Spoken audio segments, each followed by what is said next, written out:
Assalamualaikum warahmatullahi wabarakatuh. Perkenalkan, nama saya Fasya Nurfadila dari kelas 10 MIPA 3, nomor absen 13. Di sini saya ingin mengerjakan tugas praktik bahasa Indonesia tentang teks laporan hasil observasi atau yang bisa disingkat LHO.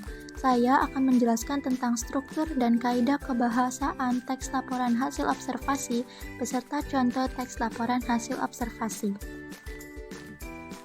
Yang pertama mengenai struktur teks laporan hasil observasi. Dalam teks laporan hasil observasi tersebut terdapat 3 struktur, yakni pernyataan umum, deskripsi bagian, dan deskripsi manfaat.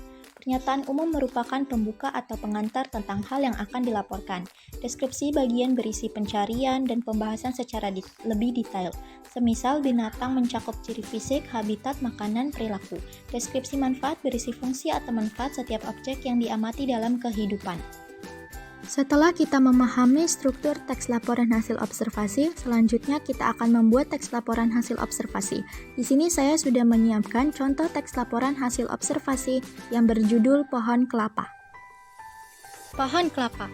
Pernyataan umum. Pohon kelapa atau Copos nucifera atau disebut juga pohon nyiur merupakan tumbuhan palem yang berbatang tinggi, dengan tinggi bisa mencapai 3 meter. Buahnya tertutup sabut dan tempurung keras. Dalamnya terdapat daging yang mengandung santan dan air. Kelapa adalah sebutan dari nama buah yang dihasilkan tumbuhan ini. Kelapa menjadi tumbuhan serbaguna karena dimanfaatkan semua bagiannya oleh manusia. Banyaknya manfaat menjadikan tunas kelapa dijadikan sebagai lambang dari pramuka di Indonesia. Tumbuhan ini diperkirakan berasal dari pesisir Samudra Hindia di sisi Asia, namun sekarang sudah menyebar luas di seluruh pantai tropika dunia. Deskripsi bagian. Bagian ini dari tumbuhan ini adalah buah kelapa, batang, pelepah, dan akar. Buah kelapa terdiri dari kulit luar, sabut, tempurung, kulit daging, daging buah, air kelapa, dan lembaga. Pohon kelapa atau pohon nyiur banyak terdapat di bagian tepi pantai. Deskripsi manfaat. Berdasarkan penelitian yang ada, kelapa diyakini bermanfaat untuk menyembuhkan penyakit seperti TBC, luka bernanah, wasir, disentri, dan kolera.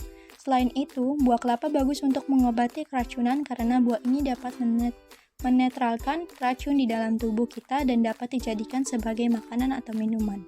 Para dokter gigi juga meyakini bahwa kelapa bisa mencegah gigi berlubang, sedangkan batang pohonnya sangat bermanfaat untuk pembuatan janur, membungkus ketupat, dan masih banyak lagi.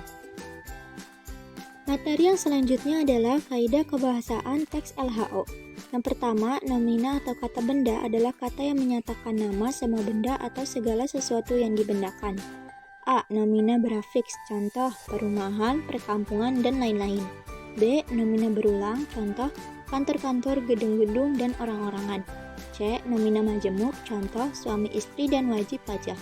Yang kedua, verba atau kata kerja adalah kata yang menyatakan perbuatan atau pekerjaan. Verba terbagi dalam beberapa kategori, diantaranya A. Verba pokok kata, contoh tulis, temu, juang. B. Verba dasar, contoh ada, datang, mandi, duduk. C. Verba berulang, contoh berjalan-jalan, merangkak-rangkak, dan kejar-mengejar. D. Verba majemuk, contoh jual beli, ikut campur, pulang dan pulang pergi. Yang ketiga, afiksasi. Perubahan kategori kata bisa terjadi karena adanya proses afiksasi. Kata yang sudah mengalami afiksasi atau mengimbuhan termasuk ke dalam kata bentukan. Kata yang mendapat proses pengimbuhan dapat berubah jenis. Misalnya, kata berjenis verba dapat berubah menjadi nomina jika mendapat imbuhan. Contoh, kata minum, verba mendapat imbuhan an menjadi minuman, nomina. Suatu kata dasar dapat berubah menjadi verba jika mendapat imbuhan men, ber, di, bahkan terkadang ter atau ke-an. Semacam itu. Kata dasar yang sama dapat berubah menjadi nomina jika diberi imbuhan pen, per, an, atau terkadang ke-an. Contoh afiksasi. Kalimat perimbuhan pertama disebut, jenisnya verba, imbuhan, di, dan kata dasarnya adalah sebut. Kalimat berimbuhan kedua, menakutkan. Jenis verba, imbuhan, men, kan, kata dasar, takut. Kalimat berimbuhan ketiga, kemampuan. Jenis nomina, imbuhan ke-an, kata dasar, mampu. Kalimat berimbuhan keempat, getaran. Jenis nomina, imbuhan, an, kata dasar, getar. Kalimat berimbuhan kelima menyusui jenis verba imbuhan meni kata dasar susu. Yang keempat, kalimat definisi dan kalimat deskripsi. Ciri khas teks laporan hasil observasi adalah adanya kalimat definisi dan kalimat deskripsi. Kalimat definisi biasanya terdapat dalam unsur deskripsi bagian.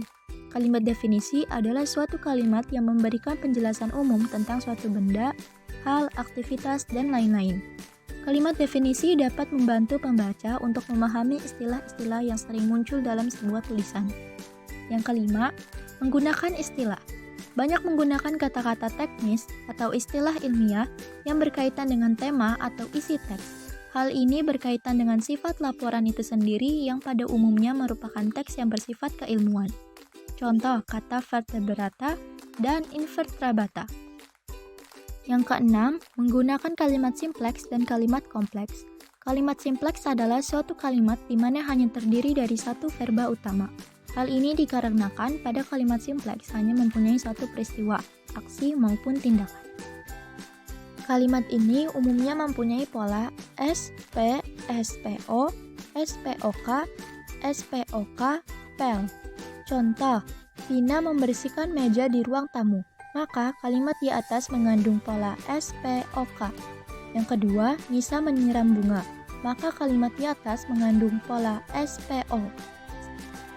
Setelah mengetahui pengertian yang telah dijelaskan di atas, kamu perlu mengetahui beberapa ciri pada kalimat ini untuk membedakannya.